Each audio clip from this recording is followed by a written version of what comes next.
My name's Angelo, and welcome to We Want Picks.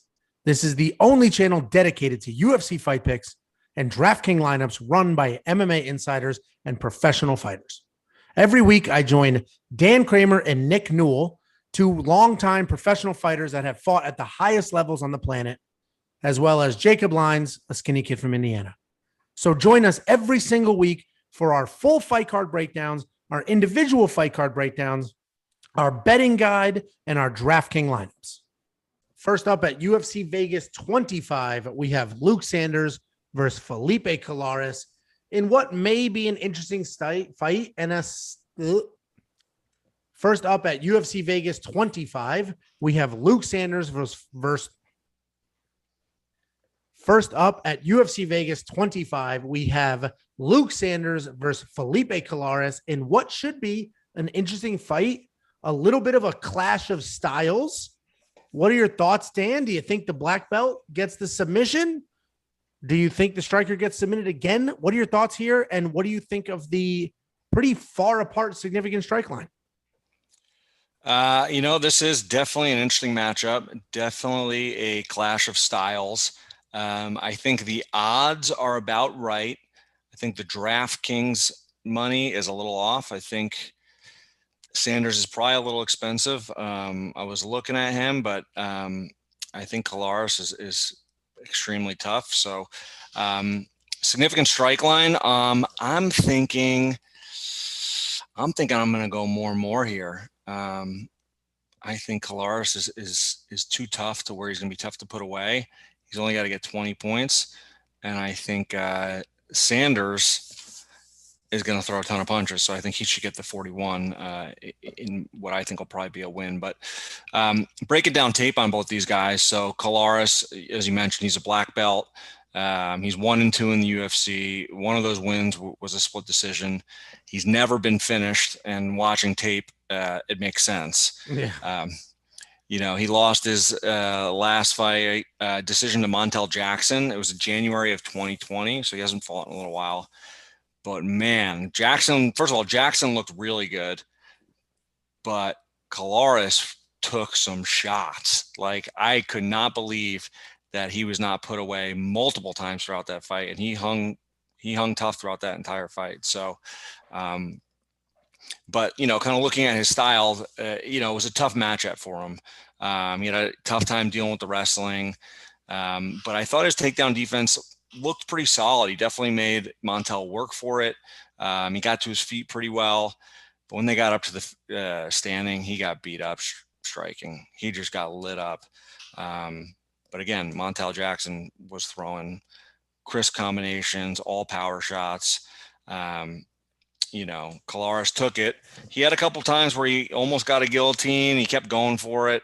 The end of the fight, I think he almost got it, but it was kind of too little too late. I think, he got dominated in a tough matchup. But if you look at 2 fights ago against Domingo Pilarte, he was a 3-1 underdog. And he looked better, but his striking definitely has defensive holes from what I saw. He loves throwing that lead body kick. And it's heavy, but his hands are always down. He kind of controlled the fight, pushing for takedowns and controlling the clinch. He's got a couple good body lock takedowns. I thought that was probably one of his best offensive wrestling maneuvers. He also landed a pretty cool arm throw. So he's got some wrestling in him, and his pressure is pretty good. He's got, in that fight at least, where he wasn't getting destroyed like Montel Jackson, he had pretty relentless pressure. So I think that stylistically could be tough for Luke Sanders, who's 3-4 in the UFC, but looks way better than his record shows from what I saw on tape. He trains at Henry Cejudo's gym, so he's obviously got a good squad. He lost his last fight to Nate Maness. I thought he was going to win that fight. He was the favorite of the fight. He did have a long layoff before that, so that could be part of the reason. But, from what I saw on the tape, he looked like he's a very solid wrestler. He's got that good wrestler striker style where he keeps you guessing with takedowns. And if you bite on it, he comes with a power shot, almost like, a new age Josh Koscheck type style. So, and that's one of the toughest styles to deal with. So He did have Manus hurt really bad in the first round of that fight. And then the second, they were slugging it out. And Sanders almost was like, I don't care if I get hit. My shots are going to be more powerful. And Manus landed a crisp counter shot that put him down. I thought he was winning the fight pretty clearly before that. I think he just made an error in the fight, and that cost him. So I think he's going to be, I give him the edge in this fight.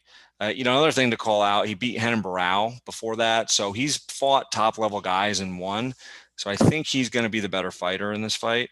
It's just an interesting matchup. Colares is so tough. He's never been finished. But I think Sanders is going to kind of be the more athletic, powerful, and better striker. And I think his wrestling defense will be enough to keep it there for most of the fight. I hope he doesn't gas out later in the fight, because Colares could keep coming and catch him in something. But I'm picking Sanders. I could see him landing, a big counter shot off of one of those kind of naked body kicks that Colares throws. I'm just a little worried about DraftKings points with Colares kind of being such a pressure fighter and going to the clinch. So I'm not touching this for DraftKings. My pick is Sanders, and what I think could be a close bit of a scrap. So, and then I said it earlier, looking at this line, I think I'm going over and over on both of those, because I think the fight probably will go to the distance, with Sanders landing a bunch of shots and Colares trying to get takedowns and press the clinch. Yeah, I agree with most of that. I think more is probably the right pick. 41 significant strikes is a good amount in a 3-round fight. It's not a ton, but it is a solid amount. So I agree with more on the strike line, because while Felipe Colares will definitely throw fewer strikes, I think he'll throw more than 19.5, because he is impossible to finish.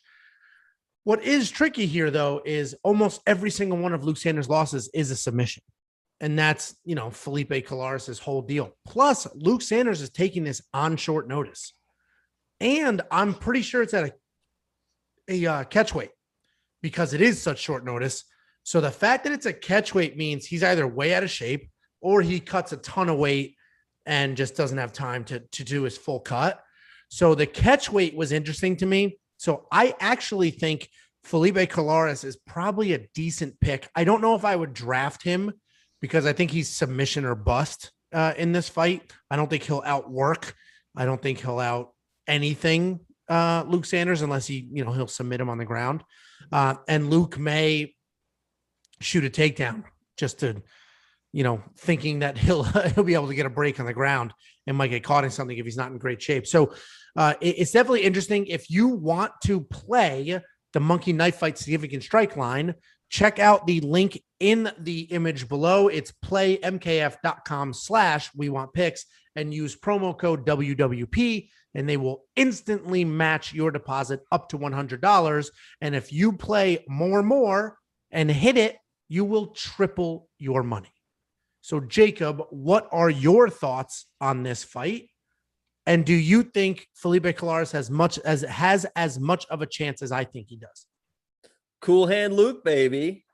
I love that nickname, Cool Hand Luke. And you guys have me a little bit scared, because I have Luke in my lineup. I saw this the same way you see it, Angelo. I see submission or bust with Felipe. And the reason I like Luke Sanders in this matchup is because obviously he's got the striking advantage. I think he comes forward with the pressure, and his takedowns I feel are, it's not usually a single leg or a double leg. It's usually a body lock with a trip, which keeps him out of range of the guillotine, which I think is what Felipe is very good at, is jumping on that guillotine, jump on your neck. So there's a lot of body locks with the trips, and he doesn't use grappling he doesn't need to control the fight with his grappling. I feel like he uses his grappling and his takedowns to win rounds, because I've seen some positions before where he's in half guard, pretty good position to be in, and he'll kind of step out of that position, out of that half guard to go back to striking. So it's like he gets a takedown. He's like, all right, I got the takedown. Let me get out of this situation, and then use my striking to my advantage. So I like his pressure in this fight. I like him to be able to get those body lock, trip, takedowns, realize, this is where I need to be, but I got the takedown. Let me back out of the situation. And from what I saw from Felipe in a couple of his fights was, late in fights was cardio issues. I saw him getting taken down very easily, kind of really relying on, they just keep taking me down. So I'm going to really try and jump on that guillotine. So I like Lewis Sanders in this fight. You guys had me a little bit more worried than I was to start, but I still like him in this fight. And he's in my DraftKings lineup. And I think I agree with you with the more on the Monkey Knife fight. The DraftKings lineup is tricky. I don't have $8,700 for the confidence in him.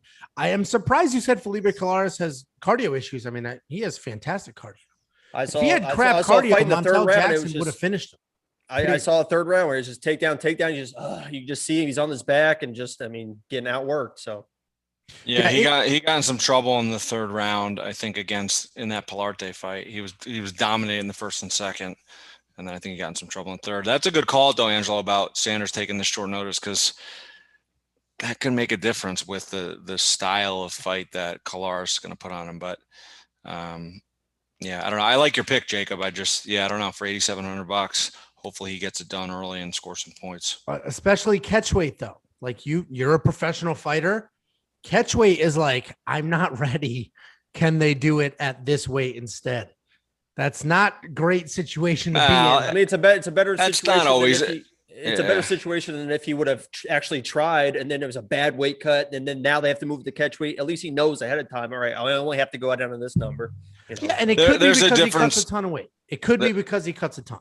Right. I was just gonna say there's a difference between catch weight because you're not in shape, and there's a difference between catch weight because you're in shape, eating carbs, eating what you want. Because when you walk around 30 pounds heavier than the weight class, you could be in the best shape in the world. It doesn't matter. You're not making that weight on a week's notice.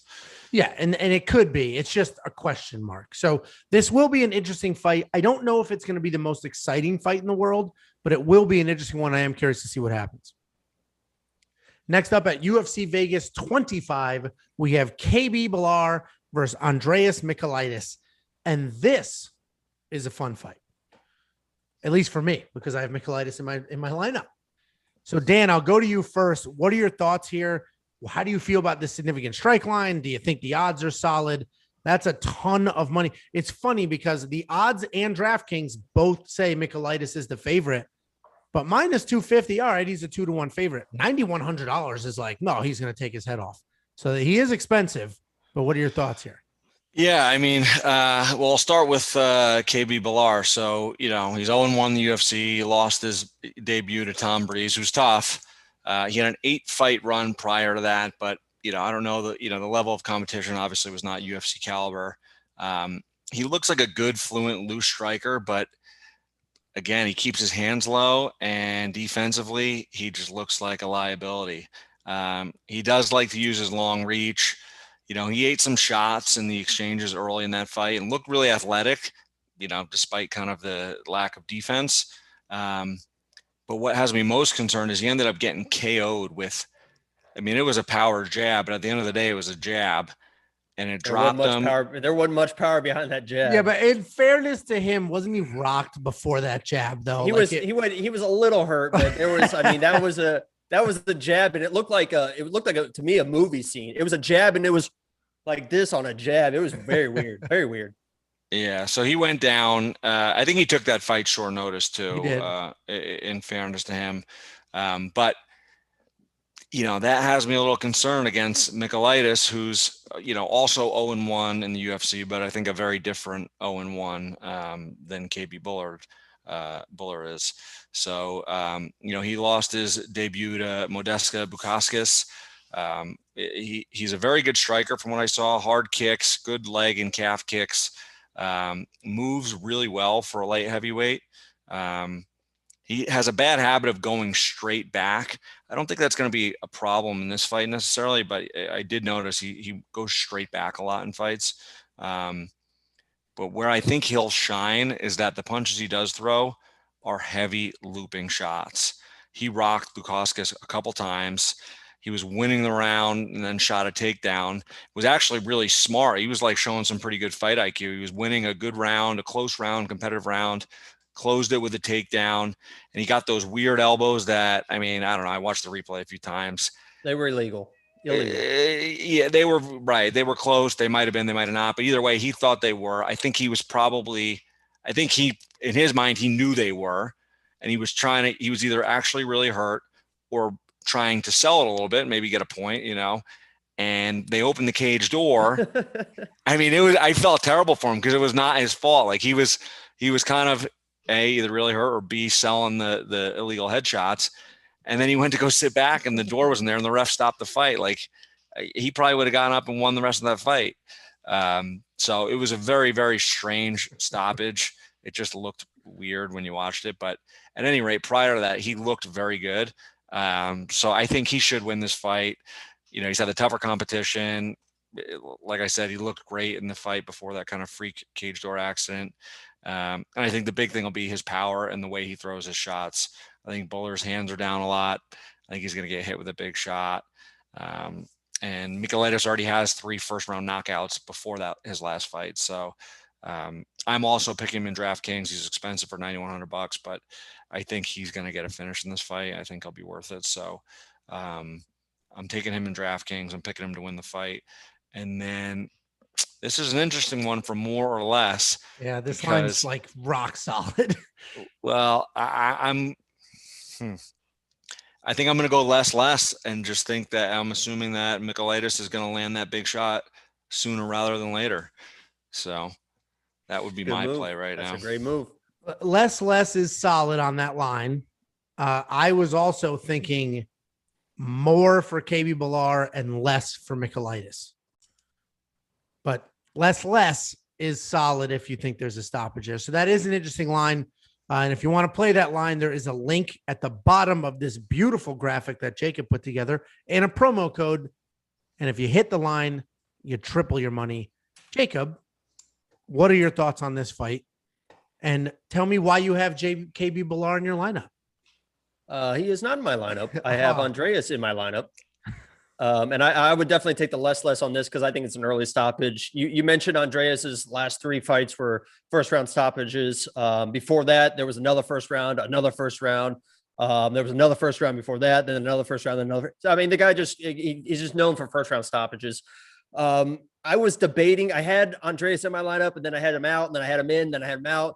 But I think in DraftKings, if you really want to win that big money, you got to chase those early stoppages. And he's definitely game for that early stoppage, especially with that level of competition. KB, we mentioned that jab. I think the reason I would take the less in this is I think the first time that KB, because he does have that kind of karate stance and he's very fluid with switching stances. So he definitely looks the part, but it's just like the speed isn't there. The head movement isn't there. And I think that first time he gets countered, he's going to be like, uh-oh. And I don't think he's going to throw much after that. He's going to be scared. Andreas going to come forward and catch him. So Andreas in my lineup. And then, yeah, that's it. I would take the less on the more or less. And, minus 250. I think I'd rather put that on like an inside the distance and try to get better odds than that. But a lotto ticket. I like so Andreas. You do have Michailidis in your lineup or no? I do. Yeah. Okay. All 3 of us do. Okay. Yeah. And honestly, so these lines move, these monkey knife fight lines move as people come in, as they play those games, those lines move. So I think we're all pretty confident in a stoppage here. If you want to hit the less and you want to make some good money, hit that line as soon as you watch this video, because it will move. I'm actually going to start putting in my, my picks on monkey knife fight right now as we're talking, try to get in before these lines swing. Yeah, that's not a terrible idea. So check out the promo code. Check out the link below. If you have not played Monkey Knife Fight daily prop games, you will be very impressed and have a ton of fun. Use the promo code. All right. People are having a hard time with the promo code WWP. It's like WWE, except a P at the end instead. That's very good. That's very good. That was very good. You'll never forget now. Next up at UFC Vegas 25, we have Sam Hughes versus Loma Lookboonme. And this is a very interesting one. If you watched last week, you watched me pick the biggest underdog on the card, and you watched me nail that pick because I said there's too many unknowns. There's too much going against that person. I'm going the underdog. I'm going the vet. It's going to happen. And it happened. Vargas won, and it was fantastic. This is a similar situation. I'm not as confident, and I'm not going to turn this into theatrics That's Jacob's job. What I am saying is, Lookboonme is a phenomenal Muay Thai striker. She's also tiny, like insanely small for this division, where Sam Hughes is big and strong for the division and tough and marches forward. And I think at $6,800, she's a great play. I think at plus 310, she's a good bet. And significant strike line, that's actually tricky. So I'll come back to that one. But, I would never, ever spend $9,400 on a 5-2 undersized striker in the women's strawweight division. Dan, tell me if I'm wrong. What are your thoughts here? No, you're not wrong. You're very passionate about that last Dan, part. Dan, all of a sudden he has like an underdog of the week. He's like, oh, I picked one. Now I have my lock of the week. Now all of a sudden Angelo's got like my underdog of the week. I don't know what's going on here. Right. We're going to to start start high off that pick last week, man. Not the underdog of the week, the biggest underdog in the entire card last week. And I nailed it. And that helped me win money in all of my He's going to lineups. start writing UOTW in all the chat rooms. This is very interesting. Go ahead, Dan. No, I mean, Angelo, I think all kidding aside, this is definitely a closer fight than the odds and DraftKings money suggests.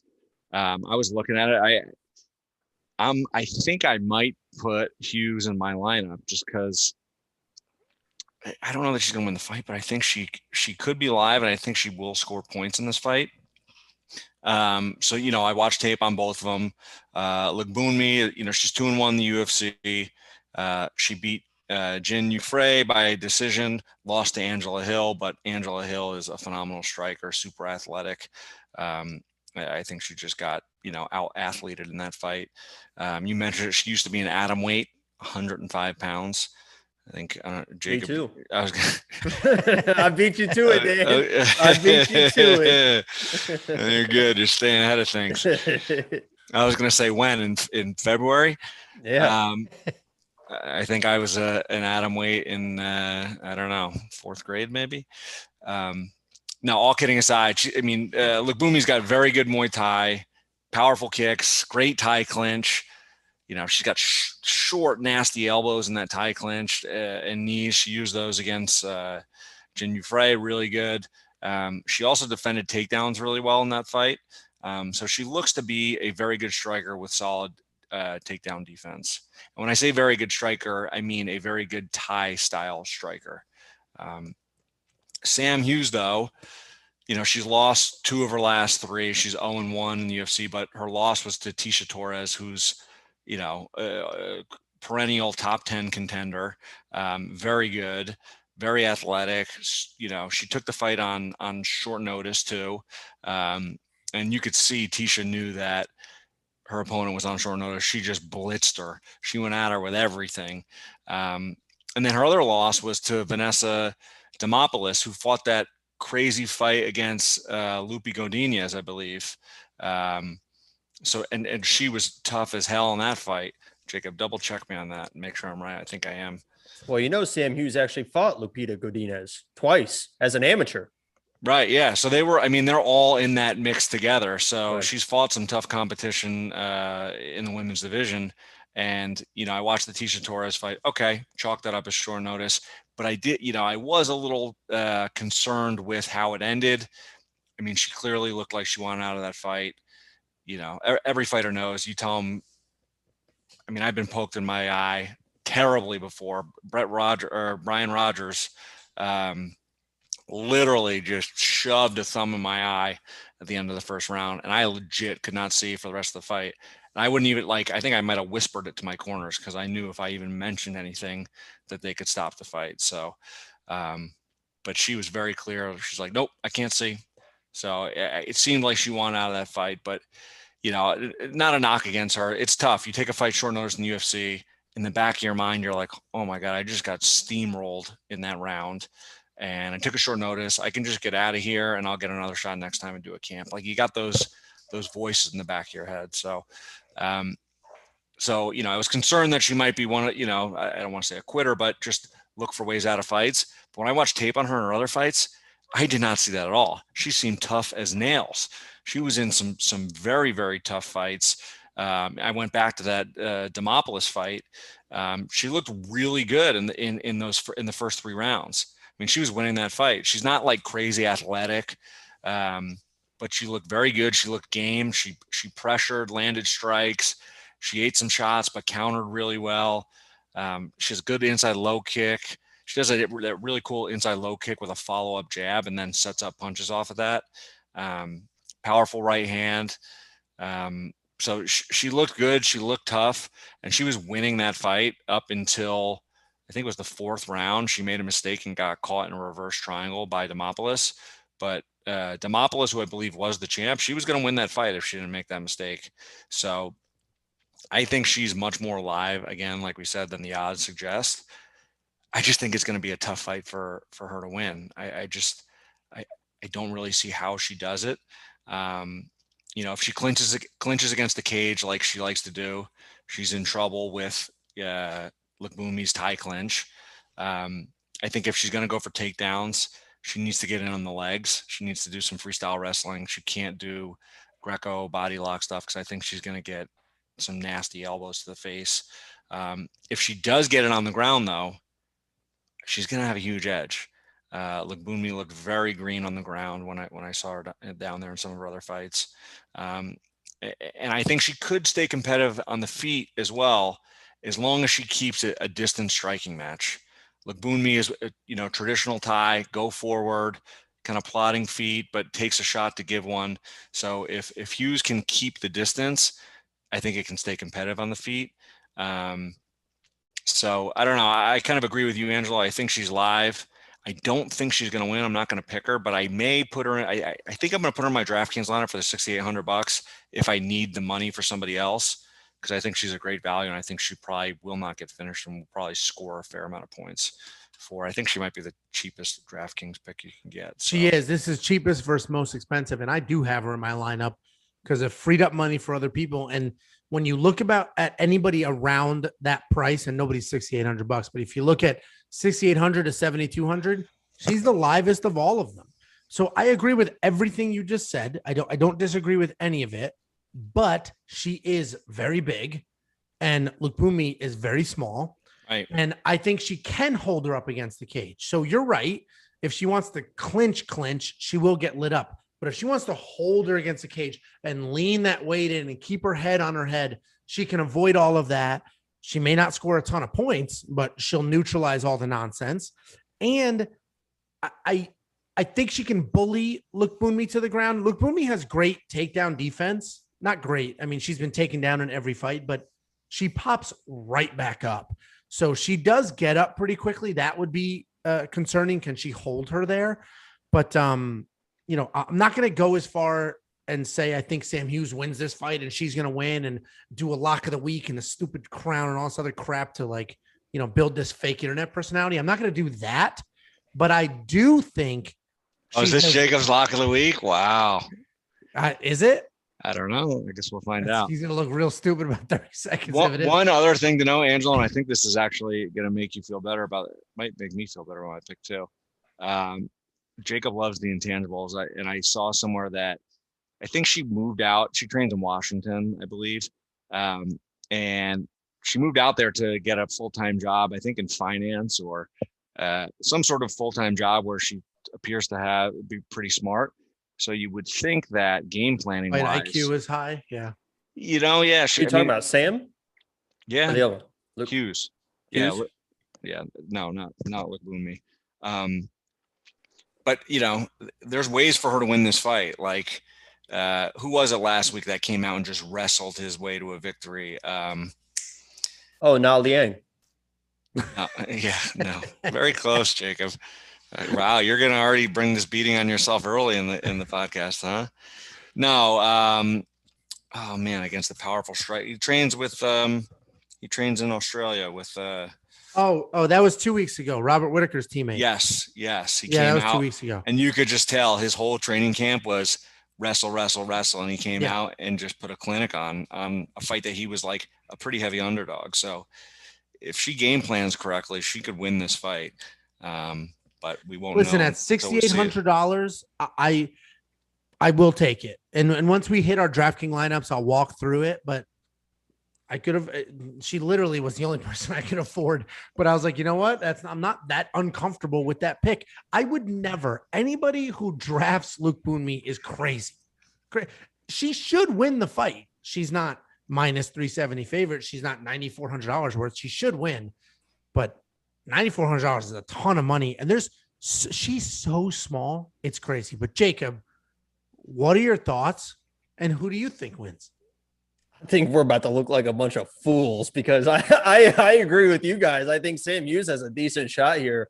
So I feel like Lookboonme is just going to come across and kick her in the head and drop her in 10 seconds. It's probably what's going to happen. We're agreeing on way too many things this week, guys. This is like the Twilight Zone here. But yeah, I like Sam Hughes. I love her control against the cage, like you guys have mentioned. She could get in trouble with the tie clinch.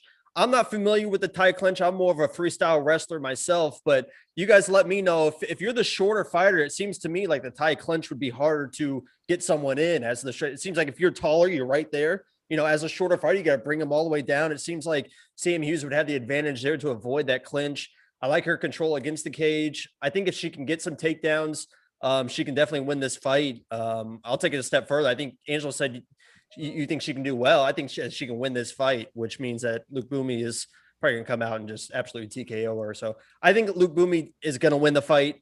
I think she's almost a 400 favorite. She should win the fight, but I agree with you guys, man. I think Sam Hughes is a decent pick, and for $6,800, I think she can last 3 rounds and maybe get a couple takedowns and score, 40 or 50 points, and even in a loss. So, and that her first fight was, Tecia Torres was like, oh my God, welcome to the UFC. That was tornado. That was something else. So I felt bad for her in that situation, but yeah, like Dan said, she is tough in her other fights. So, I don't mind that. I don't mind that play. Well, and Lookboonme is very, very good. Has very good striking. She should win. In summary, I think the question is she's just so small, and Sam Hughes is big and physically imposing, and what'll happen there. Sam Hughes is very hittable. Very hittable. She gets hit.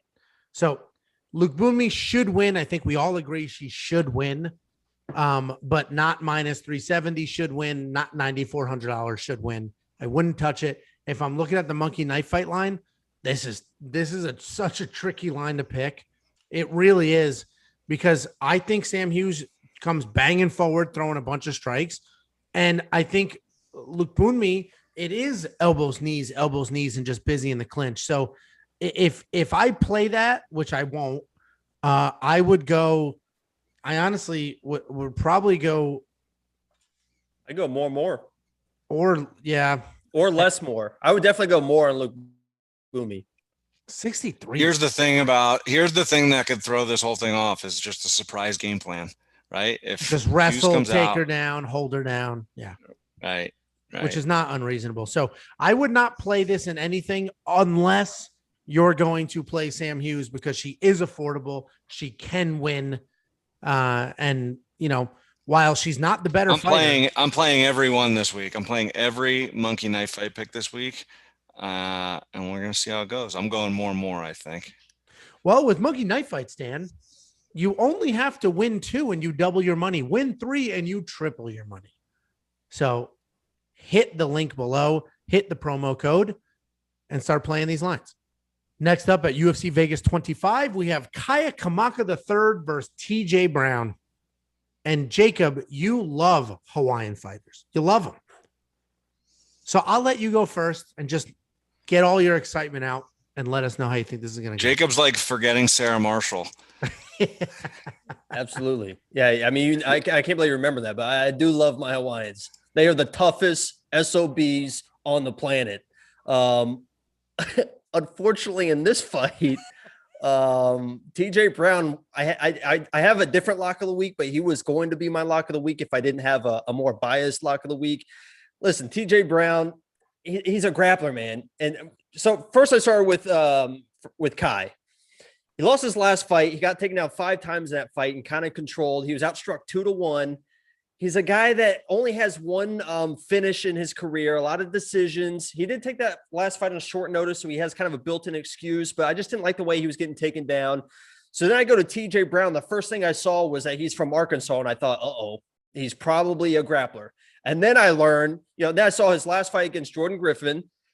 He got 7 takedowns. So there you go. He's a grappler. And then I learned he's a training partner for Bryce Mitchell, who's one of the, I think, a top probably 3 grappler in the UFC right now. Unreal grappler. So he's grappling with that dude every single day. I think this is as clear as TJ Brown shoots takedowns, shoot takedowns, controls the entire fight. I love Kai. I love his striking. I love his toughness. I don't think he's going to get finished. I just think he can struggle with getting taken down. We saw that in his last fight. And I think TJ, I think this is just a very, very bad matchup for Kai. So TJ is in my lineup. I would pick him to win the fight. And the monkey knife fight thing, I would take less. I think Kai is good enough to, scramble out of position. So it's not just TJ just beating on the whole time, but I would take the less on this. And I think TJ just dominates this fight on the ground. Yeah. So I agree with a lot of that.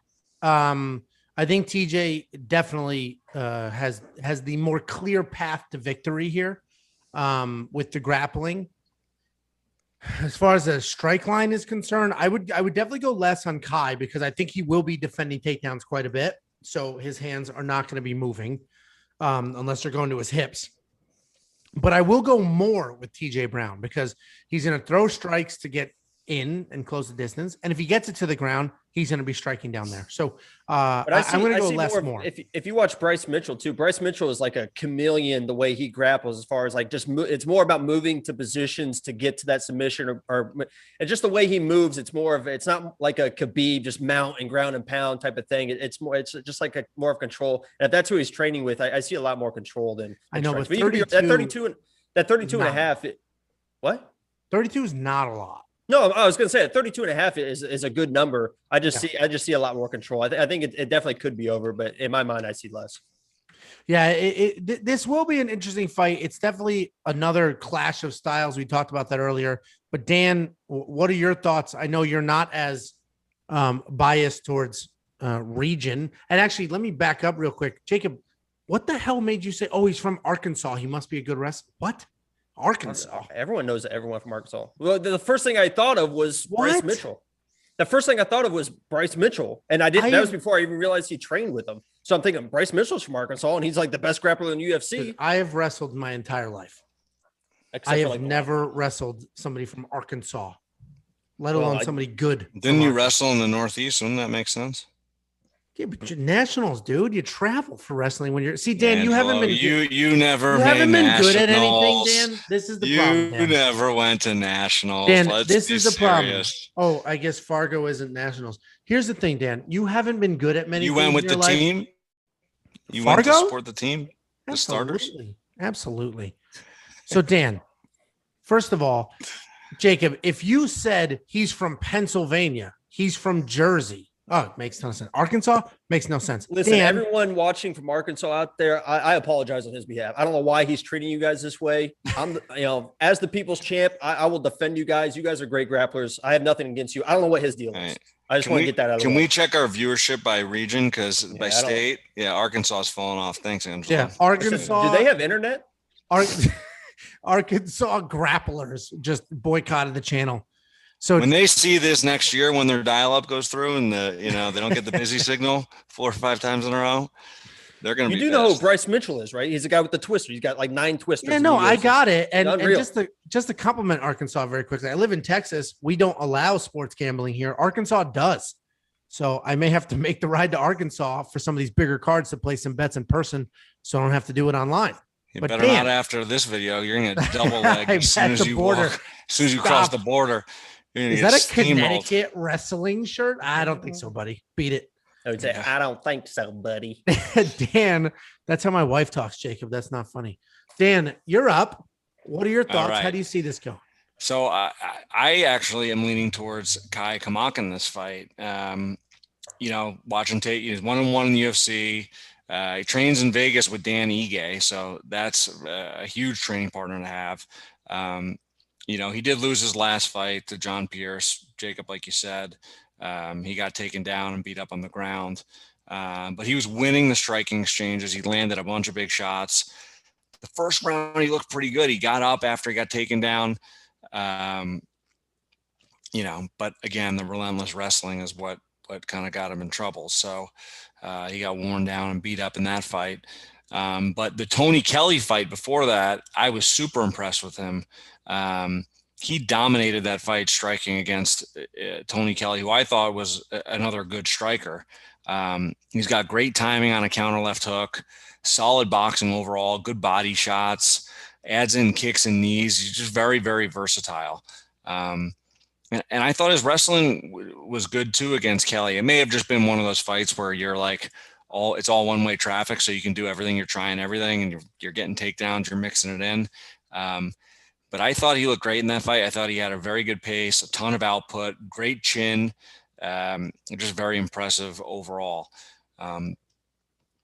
TJ Brown, watching tape on him, he won on Contender Series and then lost his first two UFC fights to Jordan Griffin and Danny Chavez. Griffin, like you said, he got some takedowns and then he got guillotined. 7 of them. Yeah. 7 of them. Yeah, that is concerning, but I don't know. I think Kai Kamaka is going to be preparing for that. And from what I saw in the Tony Kelly fight, I think he's athletic and good enough to do it. If let's put it this way, if he can do it, I think he dominates the striking, and I think he looks great doing it. But the thing that concerns me about TJ Brown is the Danny Chavez fight is he got beat up by Danny Chavez in that fight. And if he got beat up by Chavez, I think he's going to get beat up by Kamaka on the feet. And he couldn't get a takedown really against Chavez. He was pretty much dominated. So, I mean, if Kamaka's watching that fight as a blueprint how to win the fight, that's how you do it. So I'm kind of banking on him planning for the wrestling and making it a striking fight. And I think TJ Brown is one of those guys where he might be willing to strike if he doesn't get a couple takedowns early. He may give up on that game plan. So we'll see. I think it's going to be a close fight. I do like Kamaka in my lineup at $8,400. So I've got him in there right now. I'm playing around with some things, but I've got him in there right now. I think he's going to win the fight. The wrestling does concern me a little bit. So Kamaka's my pick.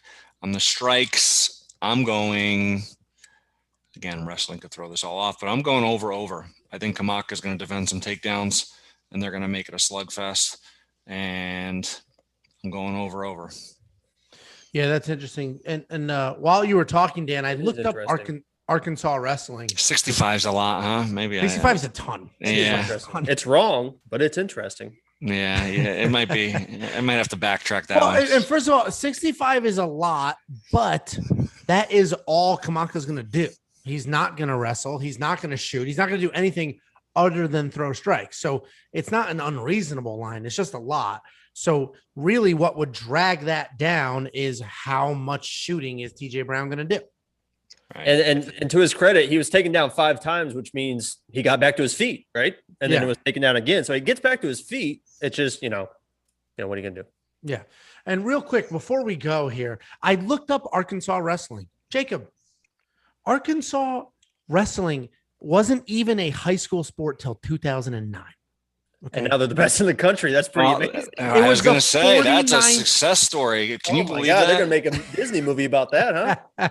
About TJ Brown. It's been just over 10 years, and Jacob hears the state Arkansas, and he thinks wrestling. I mean, that's pretty impressive. That is quite the comeback. The 49th state to make wrestling a high school sport. So congratulations to everybody. I mean, they've been wrestling pigs for 40, 50 years. Greased up pigs. That's how I learned to wrestle. Either way, this will be an interesting fight. And it really just who imposes their game plan. Can Kamaka stay on his feet and pick him apart, or is TJ Brown going to get this to the ground? Next up at UFC Vegas 25, we have Gabriel Benitez versus Jonathan Pearce in what is technical leg kicker versus need to get it to the ground grappler. Jacob, what are your thoughts here? How do you see this going? Who do you think wins? Yeah, we just got done talking about Jonathan Pearce and his grappling abilities against Kai Kamaka. He better do that same thing. That's all I'm saying. He better do that same thing in the same fight because it's going to be the same type of battle he's up against. It's a good striker and Gabriel. I think Kai's a better striker than Gabriel. So if he had success against Kai, I think he can have success here. Gabriel to me is a good striker, but he will get caught. So, if Jonathan can't get the takedowns and finds himself with a counter, I see him reaching a lot on his shots. And when he's reaching a lot, he was reaching a lot and got caught in one of his fights. So Jonathan can have success on his feet if he can't get the takedowns. But in my mind, Jonathan was real close to being in my lineup for the grappling. I didn't see enough in the striking from Benitez to definitely not warrant the $8,800 against a grappler. And if he gets the takedowns, he can definitely win the fight. He can control the fight. So, I actually have Jonathan Pearce winning this fight. And if something happens weird during the week where there's a drop, he's going to find his way in my lineup at $7,400 with this grappling ability. I think that's an incredible value. As far as the monkey knife fight line goes, 44.5, 28.5. I think I would take the less on Benitez. And it's kind of the same as that last fight we just talked about. At 28.5 is real close. It's not a lot, but if he uses grappling, there might not be a lot there. So I think this might be one of the ones where I take the less on Benitez and the more on Pearce. And I think Pearce wins this fight. It's tricky. I'm surprised you're that high on Pearce. And I totally understand the logic where he is a solid grappler. He beat Kai Kamaka, who we just broke down 5 minutes ago. But Gabriel Benitez's striking is different than Kai Kamaka's striking. He utilizes leg kicks really, really well. And I think the leg kicks against a wrestler are far more effective than punches against the wrestler. Far more effective. He was chewing up Sadiq's leg, but then, like I said, he kind of gets lungy with the shots and got countered. So even if Jonathan, yeah, I agree. Well, because all he has to do is beat up Jonathan Pearce's legs a little bit, and then all of a sudden those shots are slower. They're from farther away. Where if, let's say, it's Kai Kamaka, for example, and I hate when people break down fights doing this, when we're breaking down fighter A versus fighter B, and we end up talking about fighter C, D, and E. I hate doing that, but there is a common, opponent here or a thread here. And if we're looking at it, the issue to me for Jonathan Pearce would be, does he get past those leg kicks? How beat up do his legs get? Because all of the explosive wrestling comes from his legs. And he was able to get Kai Kamaka down because Kai Kamaka doesn't do that. That's not his style. But he's, I don't know if he can get Gabriel Benitez down. This is a very close fight. I would not touch. And we got to mention too, Gabriel is one of those AKA guys. So you got to imagine he's up against his wrestlers wrestling is all solid the time. So I have Gabriel winning. I don't know if he's worth $8,800, but I do have him winning. And the strike line's interesting. I would go less more is what I would do. 44 is not a ton, so we maybe even more. We'll see if the line moves. Maybe I'll be more confident in a few days when it moves in a pick, because this is a pretty solid opening line. So Dan, what are your thoughts? How do you see it going? Yeah, I think you guys nailed a lot of this, right? Pearce is going to try to get takedowns. Benitez is a significantly better striker. But I thought one of the best call outs, I think you said it, Jacob, or Angelo. It was probably me. If it was good, it was probably me. If it was good, it was you. Benitez training at AKA. Every fight. Oh, that was me for sure. Yeah. Me. And there's also there's also a big height difference here too. If everything is correct, I think Benitez is 5'8" versus Pearce is pushing 6 foot. So Angelo has mentioned before, it's tough for a grappler to get underneath some hips sometimes on a shorter guy. So yeah, no, if you're 6 foot and you're shooting on a guy who's 5'8", it's definitely tougher to get under those legs. But I think Benitez is he's so much better at striking. I think he'll be prepared for the takedowns. I think AKA is a camp where you get good game plans together, you have good fight camps, and I think he's just the better, more skilled fighter, and he'll game plan accordingly. So I think Pearce is going to go for takedowns. There'll probably be some scrambles, but I think Benitez will defend. If he gets taken down, he'll get back up, and I think eventually he'll end up dominating on the feet. So I think he'll win this fight for $8,800. The wrestling still does have me a bit concerned, just from a point standpoint, the amount of points he gets. If he ends up having to defend takedowns for 2 or 3 minutes at a clips against the cage, that could throw a wrench in your DraftKings lineup. So I'm not touching it for DraftKings. For monkey knife fight, significant strikes, I think I'm going to go more and more here, because I just think the fight I mean, unless Benitez lands something big early, which he could do, he's got some first round knockouts. I think both of them, this will go over 3 rounds. I think, let's say Pearce gets his way a few times, gets some takedowns, gets some ground and pound. Benitez gets back up, dominates on the feet, and they repeat that a few times. I think we'll get over strikes on both. So if that's the sort of fight it is, which I'm thinking it might be, that's going to be my pick for over under. Yeah, it'll be interesting. I'm actually looking forward to this fight. I always love clash of style type matchups, and this is another one. We have a few of these on these cards, so this will be an interesting one. Next up at UFC Vegas 25, we have Randa Markos versus Luana Pinheiro. In an interesting matchup, we have veteran versus up-and-comer, and the veteran's the underdog. Typically on this channel, we tend to lean towards the veteran, not on purpose. That's just how these picks end up playing out. I don't know if that's going to happen this time. It's not going to happen for me, but Jacob, are you leaning towards the veteran or the young up-and-comer who is already the favorite? Luana, is that how you say that name? Luana? Luana. I will say I got to be very, very careful here. I did follow her on Instagram this week, but this is strictly for, the people come to me, they need me being an MMA insider. I'm doing this, following her strictly for business reasons. There's nothing sexual about me following on Instagram, because her boyfriend, I believe, is Matthias Nikolai. So Matthias, if you're out there, just know I followed her just for the MMA content, just so we get some inside information. There's nothing going on. I just want to make that very clear, because in the past I follow Instagrams, things get a little weird on the DMs. So this one is very clean, but I love her as a fighter. Love her as a fighter. If you look at her finishes, first round finish, they're just all first round finishes. It's unbelievable. Will she finish Randa Markos? I doubt it. Ronda's been in there with a lot of people. She's very, very tough, not finished a lot. I think she's only been finished twice in her entire career. But, Luana made it in my lineup. She's in my lineup. I just love her aggression. I love her aggressive takedowns. I think she can control this fight. So she's in my lineup, and it's just because I'm chasing first round finishes, $8,500. That's pretty good value for a first round finish. So, I'll take those chances for Luana. I like her to win this fight. Well, 2 seconds ago, you said she probably can't finish Randa Markos, and then said you got her for $8,500 for a first round finish. But her track record literally is first round 1, 2, 3, 4, 5, 6, 7. So, do not make Jacob give you a math lesson on how he gets to these things. All right. So I do think I agree. So typically we would say the veteran savvy of Randa Markos, which is true. She's an actual straight up veteran. She's got 20 something fights, and they're all against top notch people.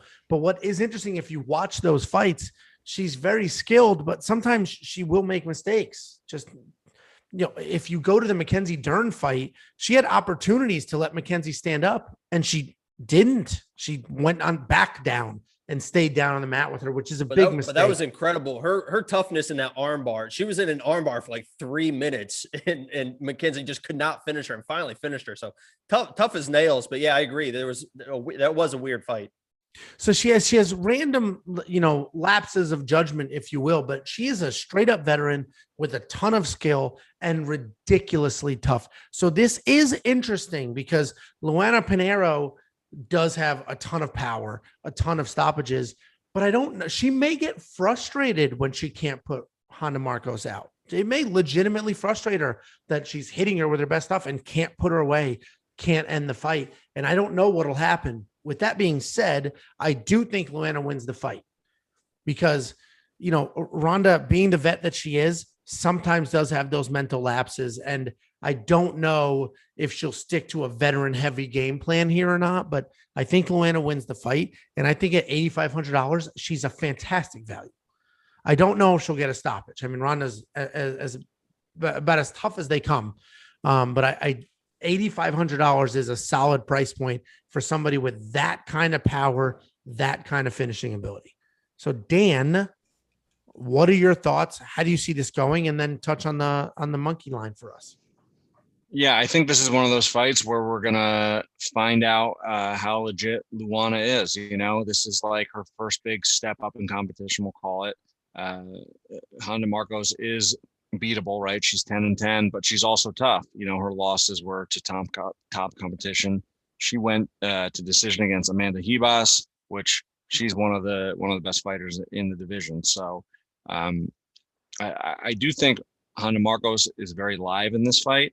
I think it's really just going to be, we're going to find out about Luana Pinheiro. So I think there's value on Markos in DraftKings. Definitely. I wish it was a little bit cheaper because I do think she'll survive the fight. And I think to your point, Angelo, Pinheiro might get frustrated if she doesn't get a first round finish.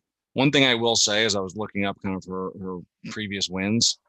Most of them were around 500. In her last 4 fights, 2 of them I think were 500 fighters, and the other 2 had losing records, if I'm not incorrect. But at any rate, we'll find out how good she is. Looks like there's a lot of hype around her. I think this will be a tough test. I guess I'll give her the edge to win the fight, but I wouldn't be shocked if Honda Markos reminded her who the veteran was, and that kind of, you got to prove yourself at this level before you get all that hype. So I'm not touching it for DraftKings, and more or less, I'll probably go more. I think it's going to be a 3-round fight. I think Pinheiro will definitely land a lot of big shots early. I don't think she'll put her away, and I think Markos will be competitive at points throughout the fight. So I'll go more on the significant strike count. Yeah, more. And just so everyone knows, I'll keep checking the Instagram. If there's anything that pops up, any insider information for you guys, I'll let you guys know with their training, her weight cut, anything like that. So I'll keep checking the Instagram hourly and let you guys know if there's anything going on that you need to know where, and I'll write a comment about it. So the more line is probably pretty solid. And if you're looking to triple your money playing daily fantasy prop games, check out the link in the bottom of this image, playmkf.com/wewantpicks, and make your first deposit with promo code WWP, and they will instantly match up to $100, no strings attached. And when you hit these prop games, you get triple your money. Next up at UFC Vegas 25, we have Poliana Botelho versus Luana Carolina opening up the main card in what should be an absolute stand-up war. These are 2 primary strikers that are willing to go at it, and Monkey Knife Fight sees the same thing with that line being pretty even at a pretty high number. Jacob, what are your thoughts here? How do you see this going? So there's a great Mike Tyson line after one of his fights where he's talking about, I broke my back, and then he says spinal. Luana actually broke her back with a spinal fracture like 2 years ago and didn't even have surgery to fix it. It's the craziest thing I've ever heard. She said she had to lay in bed for a month and not move. And then she started going to rehab to where she was slowly moving, slowly get back into training. To break your back, not have surgery is like the wildest thing I've ever heard in my life. And then she came back and fought.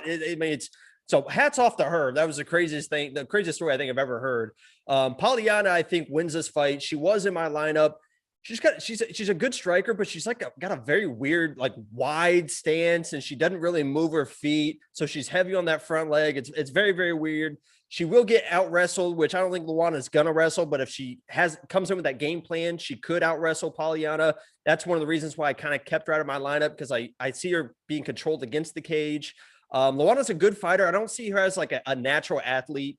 She has good elbows, good strikes, but she just doesn't seem real fluid in the octagon. So I have Poliana winning this fight. I don't think she wins it convincingly. I agree with those, the Monkey Knife Fight strike lines. I think it's going to be very close as striking exchanges. $8,900 is tough. I don't think she's going to be able to put Luana away, but I think she wins this fight. It's probably outstrikes her 2-1, and wins the fight. So it's definitely interesting. I'm actually going the other way. I'm going with Luana. And if you look, so they're both primary strikers, but they have very different styles. If you look at Poliana, she's very flashy, lots of spins, lots of, wild stuff that she does. It's very theatrical, where Luana is almost like a Muay Thai type fighter. She loves the clinch, lots of strikes in the clinch. She's much more technical. I think she marches forward, ties up Poliana and makes something happen. And I think that's how she wins this fight, where Poliana wants to dictate. Poliana wants to put on a show and do the spinning. Bet? And what? You want to bet? Okay. I'd love to. What would you like to bet? Let's do our normal bet on this fight. I feel very confident Poliana's going to win. She was almost in my lineup. Okay, we'll take these odds here and we'll bet. Oh, odds all of a sudden. I think, it's very interesting. No, go ahead. No, okay. That's what I thought. All of a sudden, that's very interesting. What do you think, Dan? I don't know what your guys' normal bet is, but there isn't one because Jacob backs out before we can ever establish an amount of money.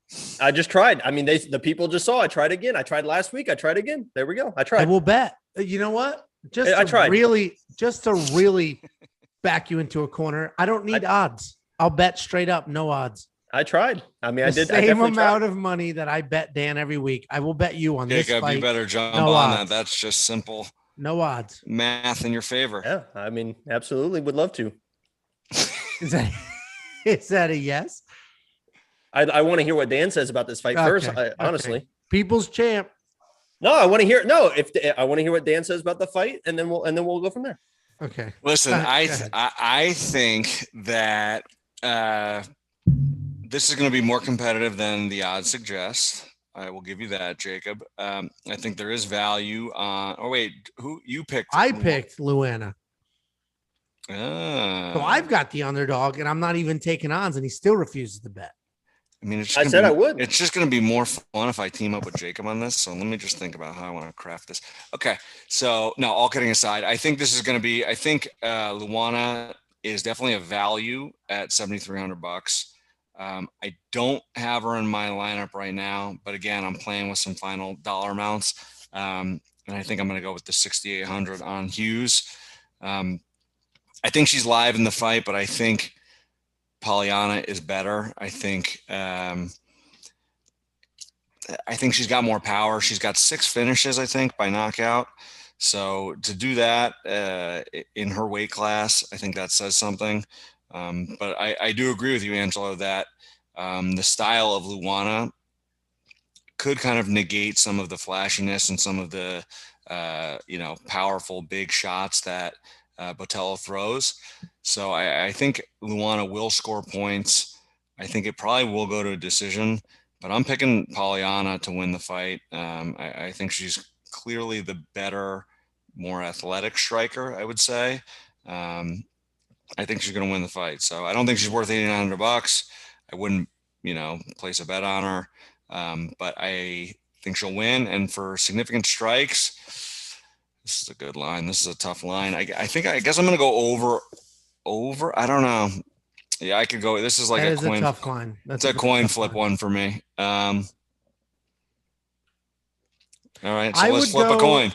Over and under. So more and less. Yeah. Sorry. I would more for Poliana and less for Luana. It sounds like Dan's pretty confident. Dan, do you want to take that bet with Angelo? I mean, you can have it if you want. Yeah. Look how we. I would love to. No odds for sure.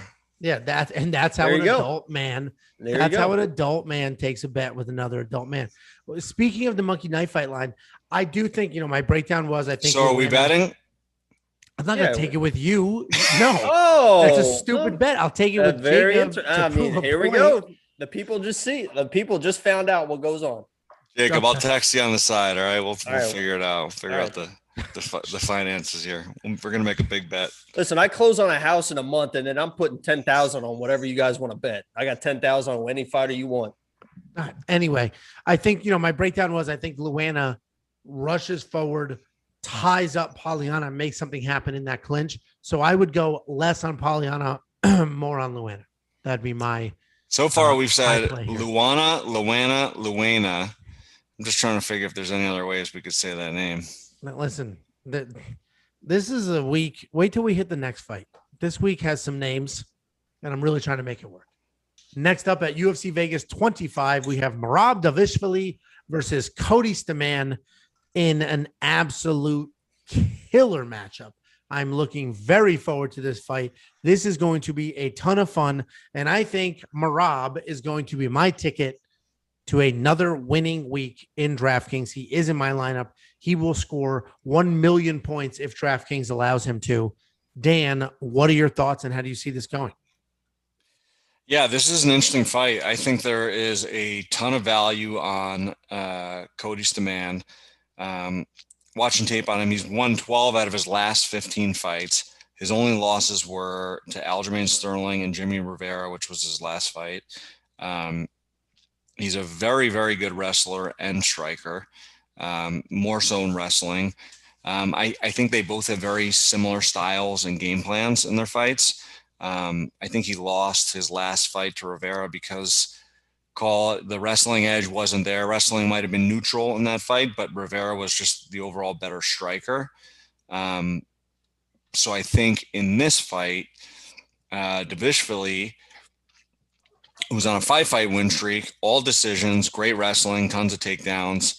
He can hang striking, but I don't know. I think Stamann is a little bit more athletic, a little bit more powerful, and just a little bit better of a striker. So let's call the wrestling a wash, which I could be wrong on that. We'll find out. But I think the striking, Stamann has an edge. So I think it's going to be a tough fight. There's going to be a bunch of scrambles early on, both guys trying to impose their real wrestling. And I think in the breakaways and the exchanges, whoever wins those striking battles, I think will win the fight. I don't think one is going to dominate the wrestling over the other. And I think in those striking exchanges, I think Stamann will get the better of him. A lot of people are very high on Dvalishvili, but I think he's still improving as a striker. He may come out and show that this fight, but I just think there's a lot of value on Stamann. At $7,200, I think I'm going to work him into my lineup. If I have two underdogs, it'll probably be him and Hughes at this point. So, I hope he doesn't get dominated in wrestling. I don't think he will. That would be the only killer to a DraftKings lineup. So I think it's going to be a close fight. And I think I'm going to pick Stamann to win this fight. I think he's game. I think I could be way off on this one, but I just think the wrestling is fairly neutral. And I think the striking is where he's going to have an edge. So I agree. I think he has the striking edge. I completely disagree with the wrestling. I think Dvalishvili is just going to dominate the wrestling. Come on, Dan. Come on, Dan. Right. We're talking about an Arkansas wrestler versus like Pennsylvania wrestler. That's the gap that I see here. I think Dvalishvili just Cody's not from Arkansas, man. If he was from Arkansas, it would be different. I think Merab just mauls him in the wrestling. He's relentless, moves forward, 1 million takedowns in every single fight.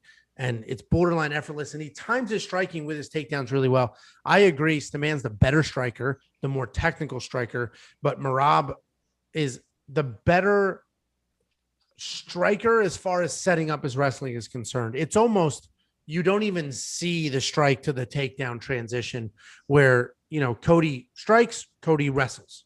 The transitions are a little rough. But I think they're leagues apart in the wrestling, as crazy as that sounds. So I think Merab mauls him. This line, the Monkey Knife Fight line is fantastic. Meaning I think it's pretty accurate. I think the odds are pretty accurate. I think the DraftKings price is pretty accurate. And I have Merab in my lineup. So Jacob, you were nodding along. You probably feel the same way. Hold on real quick. So you think, just curious, because I'm obviously probably way off. Well, we'll see. But I mean, you may not be off. No. The wrestling, pure wrestling, right? In a wrestling room, on a wrestling mat, Dvalishvili is the one who's going to win that fight, Absolutely. Right? But in MMA wrestling, you think he's? I mean, you kind of. This is. I'll give it to you. That was the point. Hold it. I'll give it to you like this. To meet the adults. Yeah, I was asking Angelo because, and he did kind of say it. Adults are talking. But I just want to say, you think his MMA skills are? I can tell you right now. I can give you a prime example. The adults are talking. I can give you a prime example. Okay, here we go. I'm muting you. You've been muted. Oh wow, he did mute him. That's hilarious. Yeah. I think that's the first time he actually did that. So I don't know how I feel about that. I think you should let him keep. I mean, you were talking directly to me. All right. Well, go ahead. It's unfair, Jacob. I don't agree with this. He's just moving his mouth. He's not even talking. So anyway, I think I told you before. I think that wrestling for wrestling, straight up, I think Merab's the better wrestler. He just is. But then the MMA wrestling, to your point, is a whole different world. It's a completely different thing.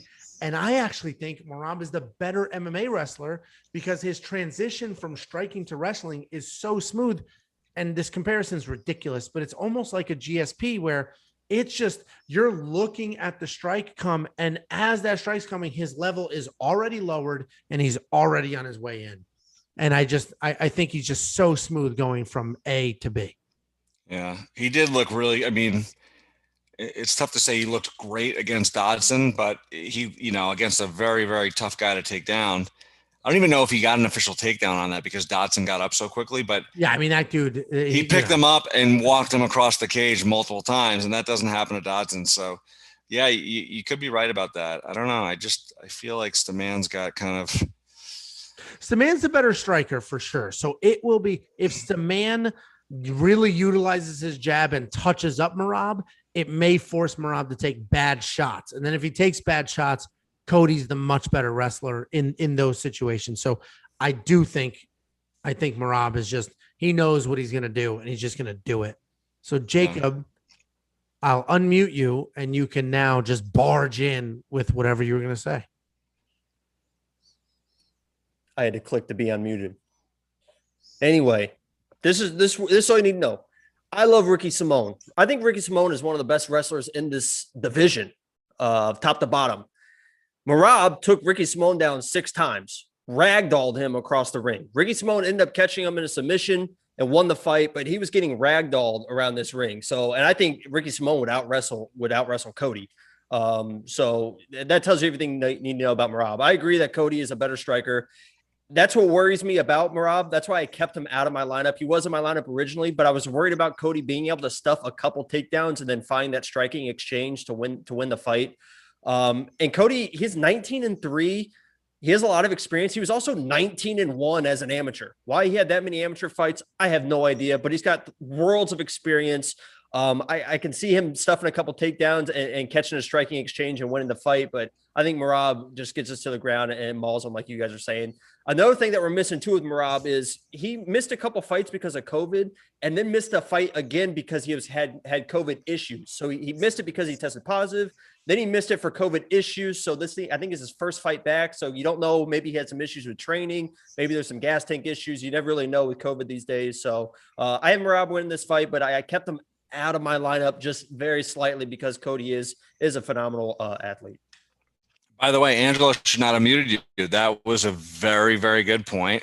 And it has me rethinking my pick. The fact that he beat what's his name like that and ragdolled him. That's a tough thing to do. So, you know what, Angelo? I think you should stop abusing your authority and let Jacob speak, because that was probably I can't wait. The people are not going to like that. That was the best point I thought of the argument that Merab is going to dominate this fight. That's a very, very good point. People are not going to like that. I may switch I think I'm going to take Stamann out of my lineup based on that really good information and reminder from Jacob. All right, well, I've muted Jacob again. So anyway, I muted him the first time because he was interrupting, and the second time is just for good measure. So this will be a fun fight. I'm definitely looking forward to it, and it will be interesting to see who wins these wrestling exchanges. If you want to play the Monkey Knife Fight line, make sure you hit up the link at the bottom, playmkf.com/WeWantPicks, and use promo code WWP for an instant match up to $100, no strings attached. Next up at UFC Vegas 25, we have Sean Strickland versus Krzysztof Jotko in a very interesting matchup. I'm pretty clear on who I think wins this fight, but these odds are pretty far apart, in my opinion.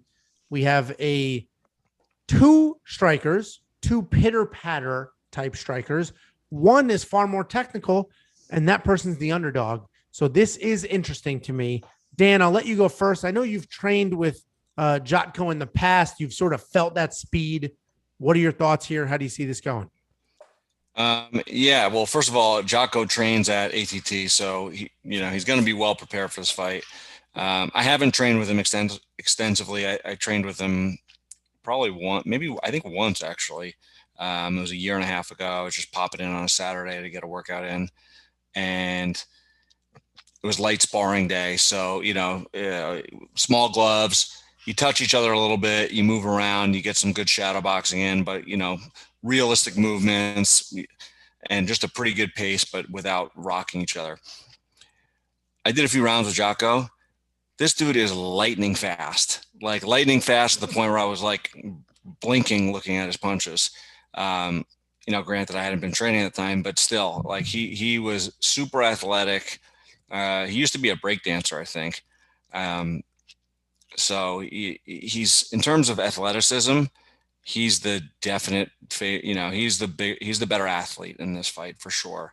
He moves around a lot. He kind of picks his shots. I think it's going to be an interesting matchup stylistically because Strickland is on a solid 3-fight win streak. He's looked great in his last few fights. He really smashed Brendan Allen. And you said pitter patter to, about these guys. I wouldn't necessarily say pitter patter. He was throwing what looked like kind of Nick Diaz arm punches. But if you look at these guys' faces that Sean Strickland fights at the end of it, they are gashed up because he's just precise with his shots. He hits you clean and stiff, and it's low energy, but efficient strikes. So I think it's going to be a tough fight. Strickland beat Jack Marshman, who's tough. He finished Nordine Talib. So he's got some pretty solid wins in his last few fights. And Krzysztof Jocko also is competitive and wins a lot of tough fights as well. So I think stylistically, this one's going to be, I could see it going a few different ways because they're both, I would say Strickland is probably more technical, whereas Jocko is more athletic, but Jocko likes to maintain his space. And Strickland's not an over-aggressive, come at you, swinging hooks type guy. So I could see a lot of distance striking, probably a lot of footwork, some feeling out process, guys picking their shots. I could be way off, but I see this being a close fight, more of a chess match than a high-scoring DraftKings type brawl. So I'm staying away from this one for DraftKings. As far as my pick goes, I'm always going to roll with ATT, so I'm taking Jocko. I'm rooting for him. And Monkey Knife fight, I'm going to go with less on Strickland and more on Jocko.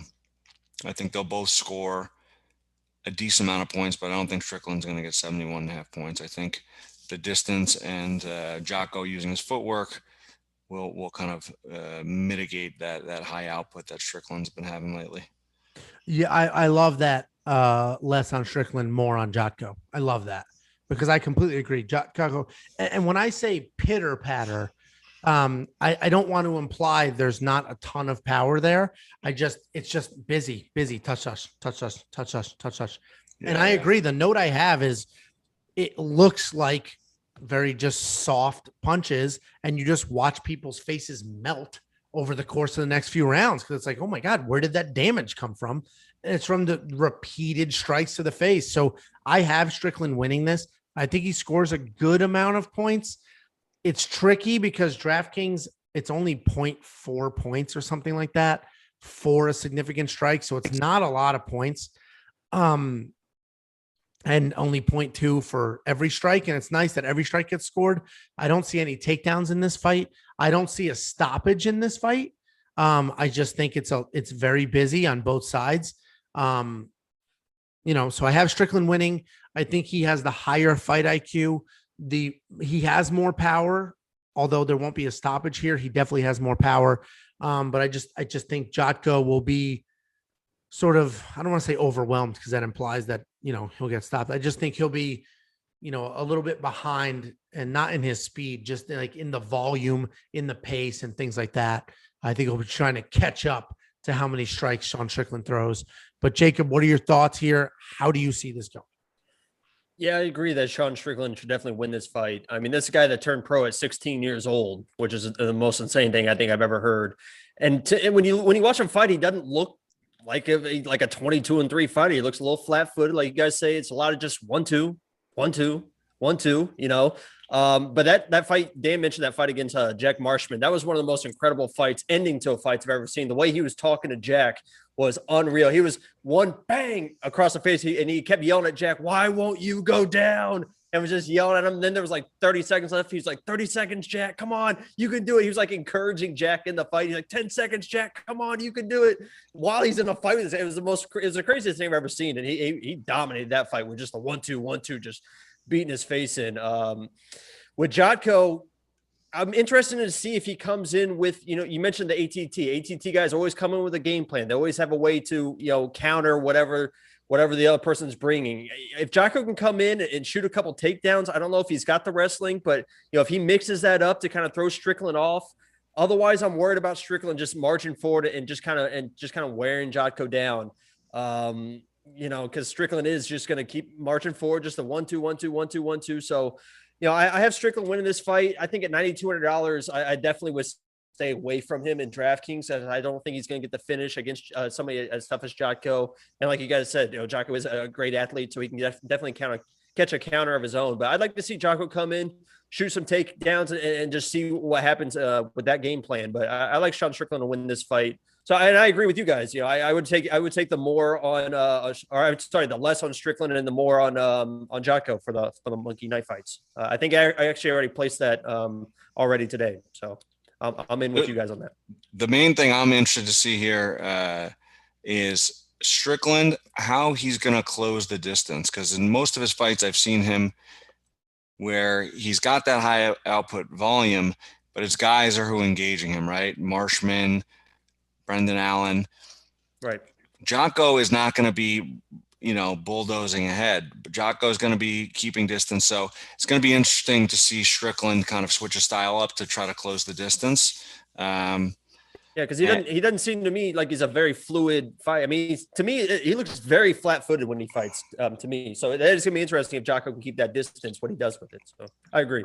Right. And the other thing I heard too is there are a lot of guys who train with Strickland who say, if this guy fights the way he trains in the gym, he's got championship level skills. So, I think we've seen kind of glimpses of that in his last few fights. I shouldn't say championship level, but he certainly has looked good his last few fights. I just think he's going to have a hard time dealing with the athleticism and the distance control of Jotko.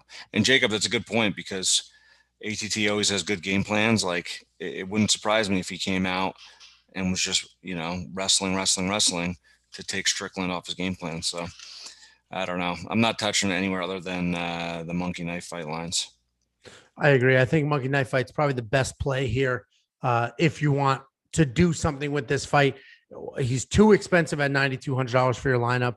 You might get some value out of Jotko for $7,000, but there's too many unknowns. Monkey Knife fight, you can triple your money by playing the line, and make sure you hit up playmkf.com/wewantpicks and then promo code WWP to double your first deposit up to $100.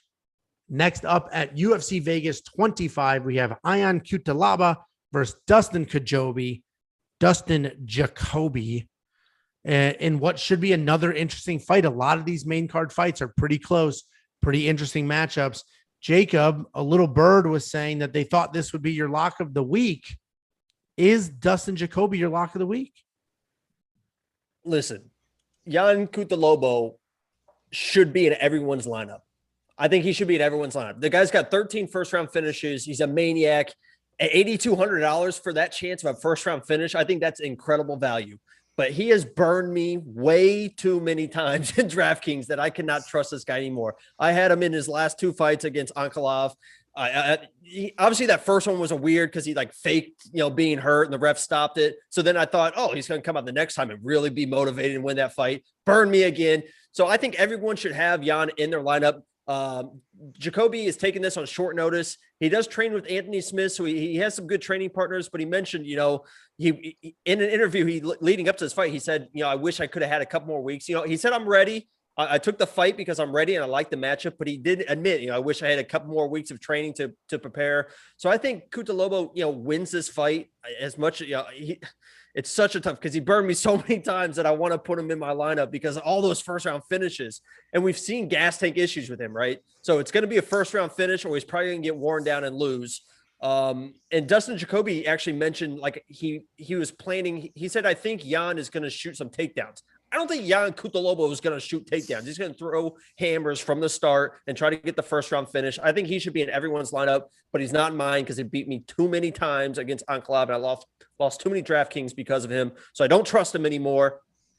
And I'm taking the less in this because I think it's an early stoppage either way. But I think Cutelaba wins this fight. So Jacoby definitely is not my lock of the week. I'll tell you that. That's so interesting. A couple of things. One, less is interesting because I'm going to go more and more. I think they're busy. I think that they're both primary strikers. So I don't, 13 first round finishes, man. And the guy, you've seen his gassing. I mean, you saw that against Glover as well. He was lighting up Glover and just gas. I mean, that's just what he does. I mean, he's a first round guy. Yeah. I mean, you're right. 34. I don't know. You're right. It is a tricky line, but I actually have Dustin Jacoby in my lineup. And you're right. If for $200 more, there's more of a chance of a first round knockout. I just don't think it's going to happen. He's coming off Cutelaba's coming off a bad knockout loss, and he's got a ton of power. But he's more of a true boxer, really just uses his hands, where Dustin Jacoby is a kickboxer. He will light up Cutelaba's legs, slow him down, eliminate that knockout threat in the first round by lighting up those legs. And I think Jacoby's going to get it done. He's more technical. He's more dynamic. Jan's got more power. But I'm going with Dustin Jacoby to win this fight. I have him in my lineup. It's not crazy to go Jan for another $200, but I just think Justin Kobe's going to get it done. And he's had a rough go at it. I don't know. I just don't see it happening for him. That short notice doesn't worry you at all? Not really. It worries me against certain guys. I'm not worried about it here. Dustin just strikes me as a person who's like always training, sort of always prepared. And his fight style, he's not a wild grappler where you need every ounce of energy to try to get a takedown. He's a good technical kickboxer. And I'm sure he's in plenty of shape to be a good technical kickboxer. Now, Dan, what are your thoughts? I agree with some of the things you said, but I disagree, Angelo, I mean, I don't know if it's a disagree, but I just think stylistically, this is going to be a tough matchup for Jacoby. I mean, I watched tape on him. He's obviously a very good kickboxer. He took off almost 5 years to focus on kickboxing and boxing. He won a glory title, fought a bunch of guys in one night. So he's a good kickboxer for sure. He's now training at Factory X, I believe. And he's looked really good his last 4 fights over the past couple of years. And, he's only 33 years old. I think you said it earlier. His first MMA fight was at a super young age. So he's not old for all the experience he's had. And for taking off 5 years and still coming back and being only 33 is pretty crazy. But, his last fight, he had a great win against a heavy, came in overweight, Maxim Grishin, who was previously a heavyweight. He struggled that first round, though. He got dropped twice. He's got a good kickboxing style, like we've all agreed on, and solid skills. But I just worry he's made kind of kickboxing habits that you make when you have the big gloves on. Like he keeps his hands low. He throws kicks, and he's just, the defense is different with those big gloves. You can shell, you can evade. It's just a different style game because you're not getting hit with small gloves and you have big gloves defensively to kind of weather punches coming in. I think that doesn't fare well for him in this matchup against a guy in Cutelaba who's going to come forward throwing heat. And while he's not the technical kickboxer, I think his athleticism and his striking is underrated. He's got a lot of first round finishes, like Jacob said. He's lost 3 of his last 4, but they were to Glover, who's fighting for the title, and to Ankalaev twice, who a lot of people are saying he's going to be in line for a title shot pretty soon. He's trained down here at ATT, and the scouting report I got on him is that he is very good. So those 2 losses are not, and also too, to be honest, Cutelaba looked very competitive in that fight, albeit for a short time. But, I think just Ankalaev is just a bad matchup for him stylistically. Great counter striker, good ground. There's not a lot you can do against him with a guy like Kutalaba's style. So, but I will say against Jacoby, I think those shots will land. I think those big punches, I think he's going to catch them with something. I think Jacoby's going to try to play his elusive kickboxing game with his hands low, and Kutalaba is going to pressure him and land some big punches. So the other thing too, just as kind of a wild card, it was really interesting to see in his fight against Khalil Roundtree, who's also a very powerful, good striker.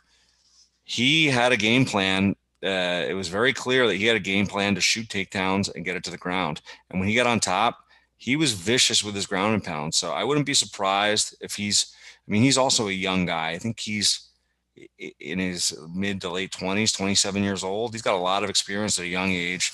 So I think he's probably still improving. So I wouldn't be surprised if this fight went a couple different ways. If he landed a big shot, or if he started getting frustrated on the feet, if he went for some takedowns. So my pick is Kutalaba. I think there's a lot of upside for him on a finish. And I think he's just overall athleticism and striking is underrated. So I'm going to pick him. I do have him in my lineup for DraftKings, and significant strikes. A little tricky, but I'm going to go more here. Just kind of assuming Jacoby has enough kickboxing prowess and skills to evade some big shots early. They both rack up some points, but I think Kutalaba eventually catches them. Yeah, I agree with the more. And you guys aren't wrong. I mean, I'm going with Justin Jacoby because I think he's more dynamic and has more skills. And I'm hoping he'll light up Kutalaba's legs to slow him down and eliminate that power. With his legs beat up, he can't lunge in with those big punches. And I'm hoping that's what he does early. But, Kutalaba is definitely the more logical pick. I'm just taking Kutalaba's striking ability. I'm adding leg kicks, and that gets me Justin Jacoby. And I think the leg kicks will be the differentiator here. Got to throw those leg kicks and not get hit with a big counter right hand, though. That's the big thing, right? Leg kicks are great if you can not get hit when someone's coming forward. But a guy like Kutalaba, I don't know. I used to, my favorite punch off a leg kick used to be, all right, I will sit on your leg kick and blast a right hand. Kutalaba strikes me as the sort of guy who'll do that. So if Jacoby can avoid getting hit in those exchanges, it could work, but I don't know. We'll see. Yeah, it'll be interesting for sure. I'm actually looking forward to that fight quite a bit. And now I'm questioning my Jacoby pick, but I'm sticking with it. I trust it. No, it's not a bad pick. And I'm not going to let you bully me out of it. I'm not going to let you, Dan. You're not going to bully me out of it. Mute him, Angelo. Mute him. Last time we did that, your guy won in the first round. So glad to see you finally got a spine. Next up at UFC Vegas 25, we have the co-main event between Cub Swanson and Giga Chikadze in a fun fight. Every fight Cub Swanson is a fantastic fight. The guy comes to fight. He's a ton of fun to watch. He's the underdog. He should be the underdog. Giga is in my lineup, as he should be in everybody's lineup. And if you pick Cub Swanson to win, you're a ginger. Jacob, how do you see this fight going? Yeah, I just want to talk about loyalty for a second, because I think that's important in life. I think that when I was anointed the people's champ, I think it was a thing that people propped me up as the people's champ because the lock of the week was on this high trend. And it's easy to follow a trend when it's, when it's winning every week, but who's going to stick with me the last couple of weeks?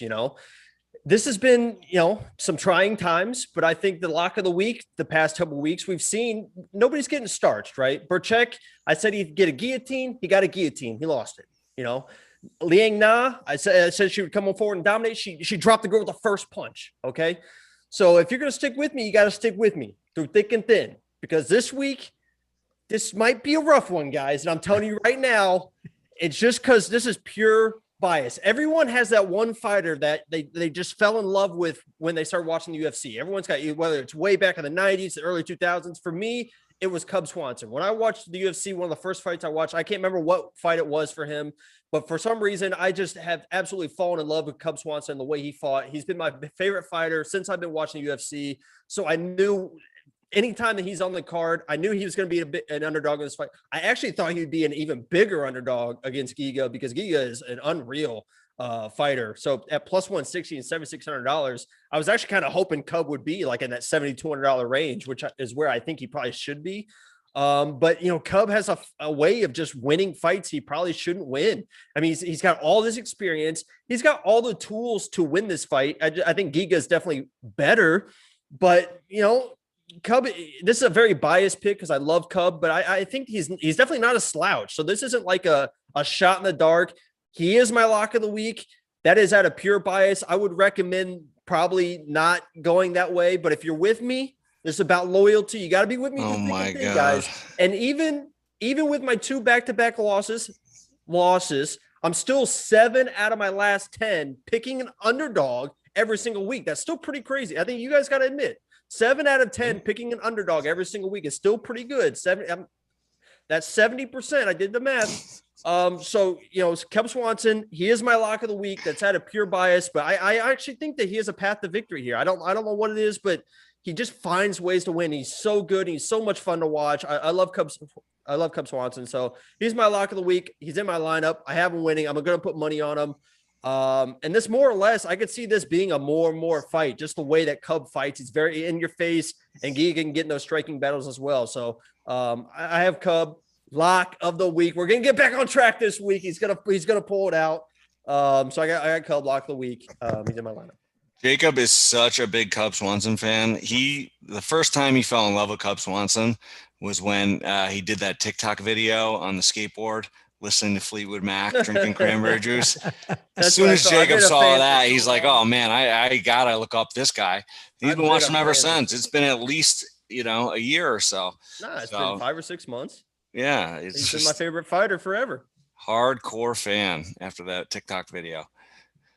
Yeah, this will be an interesting one. So I think Cub loses. I think he's much taller. He's a better striker. He uses range really, really well. And I think that's what's going to happen. He's going to keep Cub away, pick him apart, and just beat him up like that. I think you mentioned what Cub's path to victory is. I think it's grappling. I think he needs to close that distance, take down Giga, and do something there, because he's not going to outstrike him. There's just too much. Cub is an incredible boxer, man. I mean, people underestimate his striking. You just saw that last fight too. He was not supposed to win that last fight and just absolutely flatline that guy. So, I mean, I agree that he's probably not as good a striker as Giga, but he's no slouch with the striking. No, he's not. I mean, Cub Swanson's a legend for a reason. So this isn't, and he's obviously slowed down. He's obviously, at the end of his career and on the way out. And this is designed to build Giga up. I think Cub could win. It wouldn't be ridiculous if he did. I just think Giga's too good on his feet. He's too long. He uses range too well, and he will be faster. So for Cub to win, he needs to take him down. The strike line's interesting. I would actually swip it. Swip's a word now. I would flop it or switch it. And I would do less on Cub and more on Giga. So I just think Giga is at range, throwing the shots, keeping him away. And Cub's trying to work his way in and close that distance. And he's getting hit every single time on his way in. Dan, you like to go with vets in these situations. Are you doing that here? Hell yeah, he is. This is a tough one. I don't think I am. I mean, Cub has looked impressive lately. I'm just actually looking something up right now. He has only had one out of his 11 losses. Only one has been by knockout. So that's interesting in this fight. So I broke down tape on both these guys, and going into it, I was like, man, I want to pick Cub. I hope he wins this fight. Guy's just like a legit OG in the sport. He's just a cool dude. He's fought everybody. But I think this is just a tough matchup for him. It's a tough matchup for anybody. And I think Chikadze is still evolving as an MMA fighter. His striking is unbelievably good. He's got that karate style. He's got experience. He's on a 7-fight win streak, 5 in the UFC. He trains at King's MMA, so really good camp. He's got a lot of good partners with, grappling, wrestling. So it's not like he's not getting looks of kind of every possible style. But I think striking wise, he's on a different level, and every fight he's starting to show it more. He's got incredible kicks to everywhere, head, chest, calf, you name it.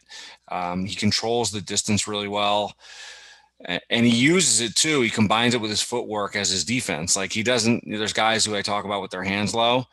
He's one of those guys who's so good with his footwork and distance control that he can keep his hands low and still kind of avoid getting hit clean, at least. The other thing I like that he does is he mixes his shots in well. He throws straight shots, and then he'll throw powerful looping shots, and he'll throw them in combinations. So it's not like he's only a point fighter, karate. Like, he'll mix in these big hooks that can put guys away. So I was very impressed with his striking abilities. He's looked good in all of his recent fights. The Omar Morales fight, going into that fight, I was like, that's going to be a tough fight for him. And he looked great. Solid takedown defense, ended up on his back at one point from a slip and scrambled up, no problem. So I think Chikadze is a very good fighter and probably still improving. Cub Swanson, on the other hand, like I said, the guy's a legit OG, 37 years old. He's fought everybody. Was on a 4-fight skid against all top competition, obviously. And then he's won his last 2 against Kron Gracie and a very tough Daniel Pineda. So, he's streaking lately. He's just older in his career. I think it's a tough matchup. I wouldn't be surprised if he landed a big shot. His style and his skills are such that he could do that. He could figure out a way to land a big bomb, make it interesting. I think he will make this a fight. I just think Chikadze is so good at what he does that he's going to be able to land the cleaner shots, land more shots, control the distance, and just really, really, I don't want to say pick him apart, because it's not going to be a one-sided beating, I don't think, but I think he's going to clearly pull ahead in this fight. I don't think I'll get a stoppage. Maybe he does, but I think he's going to win and just dominate with the cleaner, crisper striking. So Chikadze is my pick. I'm actually reworking my lineup right now so I can try to get him in there. But there's probably value on Cub too. I don't think he'll get put away. So he's should not be a cheap great fight. though. He's not cheap. 70, like Jacob said, $7,600. Well, I think DraftKings. I think now that once they figure out what the lock of the week, I don't think they're going to put a lock of the week under $7,500 anymore. I think that's just the way it's designed. DraftKings, for the first time ever, will change their the values of these guys after Jacob announces his lock of the week. Watch these odds move. Yeah, it is. Listen, Cub is sneaky fast, man. Even at 37 years old, he's sneaky fast, and he does, and he's not afraid to do wild stuff if he knows he's losing, spinning back fists and just weird stuff to try and win the fight. So weird exchanges happen. I'm just saying. So the one thing that worries me a little bit, and it was only a small window of time, but in that Pineda fight, early on in the fight, very early on, probably the first 2 minutes only, Pineda was just kicking his legs. It almost looked like in the first 2 minutes, like, oh man, we're going to see Cub get dominated here. And then he landed a big shot, and it changed the whole trajectory of the fight. And Cub's a veteran. He stayed on top of him, and he won. He kept putting on. But in those first 2 minutes, you got a glimpse of what I think Chikadze can probably do for 3 rounds. So that's kind of why I'm going with him. But I think it'll be a fun fight no matter what. Yeah, Giga should definitely win. But when Cub wins and I rattle off 7 more lock of the weeks in a row, I don't want to hear you talking in 7 weeks about, oh, I was there since day one. If you can't support me with Cub after back-to-back losses, I don't want to hear you in 3 weeks, 4 weeks, 7 weeks, 13 weeks. Now he's yelling at I didn't know who he was talking to. I was like, he's really turned weird. Now he's turning on the fans. No. I'm not turning on the people. I'm the people's champ. The people will support me. There's some fringe people, and I see them when all of a sudden they're switching from they were about mine. Now it's like, oh, I think I like Dan's line. I think I like Angelo. If you're with me, you got to be with me. You got to be with me. Jacob gets very jealous in the comments. Very jealous. Do not compliment anybody else's lineup, even if they go 6 for 6 a couple weeks in a row. If you guys have kids to feed, do not listen to Jacob. Don't. Well, in all fairness to Jacob, if you're trying to make money and you went with his lock of the week at the odds, you'd be up some pretty good money right now over the last 10 weeks. Unreal money. Again, we just forget how many wins he gives himself that aren't actually wins. So, but 7 of 10 without double checking that, it's pretty good. It's 7 of 10. It's 7 of 10. My 3 losses were Rojo, which was he was winning that fight. Burchek almost won the fight, and Naliang, who dropped the girl in the first punch. I mean, these are unreal picks. Even my 3 losses, they all had a chance to win. They weren't. That's either getting starched or dominated. It's unreal. I'm surprised how good. I mean, I'm even surprised myself still. Okay. Good. All right, we need to move on. And in your wins, you have the one where the fight didn't happen. I have right? one. Just want to just clarify there that. is one in I there. wonder what the payout was on that on your. On your It was bet. Chaz Skelly. Right. Okay. That's one of the Did you 7. see Jacob's face when you brought that up? He melted. He No, melted. I mean, everyone knows that Chaz. I mean, that's still a win. The guy never even showed up. He was so scared. Still a win. Right, we're moving on. Next up at UFC Vegas 25, we have the main event of the evening. We have Dominick Reyes versus Jiri Prochazka. And this is an interesting one. This is a very interesting main event. I'm genuinely looking forward to this. And it really comes down to, is Dominick Reyes as good as he was in that John Jones fight, or was that just the greatest fight of his entire life and he'll never look as good again? Like that's literally what this comes down to, because Jiri is a straight up crazy person, an actual crazy person. So this is really interesting to me. And I'm curious, Dan, what your thoughts are, how you see this going. And if you think Dominick Reyes, that was just the fight of a lifetime against John Jones, or if that's what he really is like, and he'll be back to that form here. Well, it's funny. It's funny you say that, because I think that is a great question. And I'll kind of get into what my thoughts are on it. But I will say, before I get into all that, John Jones has made a lot of guys look very competitive in fights that I think he is levels above. If for whatever reason, he's just he gets in fights where they're competitive, and I think he's better than a lot of these guys, significantly better, But the thing John Jones always does is he wins. He's always, whether it be on cruise control or not, he finds a way to win. So with that being said, on Reyes, he's 6-2 in the UFC, so not a crazy amount of fights. He lost his last 2, but again, both champs, John Jones and the current champ, Jan Blachowicz. 6'4", 77 inches reach. He's not going to have a reach advantage in this fight. Prochazka has an 80-inch reach advantage. Did you say that one right earlier, or what? Oh, I did not say that. Yeah, Angelo nailed it. No. Angelo nailed it. I'm not sure. I'm not sure what that was. But what did he say? Prochazka? I think it's Prochazka, right? Prochazka. I'm sure. I'm sure there's a regional accent that should be involved, and we're just absolutely mauling that. I'm pretty sure it's Prochazka is the way you pronounce it. Yeah. So, anyways, I think. Listen, this fight is crazy because Prochazka is crazy. I was trying to find an opponent to just see who Reyes might have fought that has a similar style, and recently at least. And the closest I could find was John Jones, and I don't think that even really does it justice. There's just nobody out there that can mimic, like you said, the way this guy fights. He's like Michel Pereira. Jacob, you did say that earlier. I'm the one that you just steal all. Okay, hold on. I will give Michel Pereira without the backflip. I'm so sorry.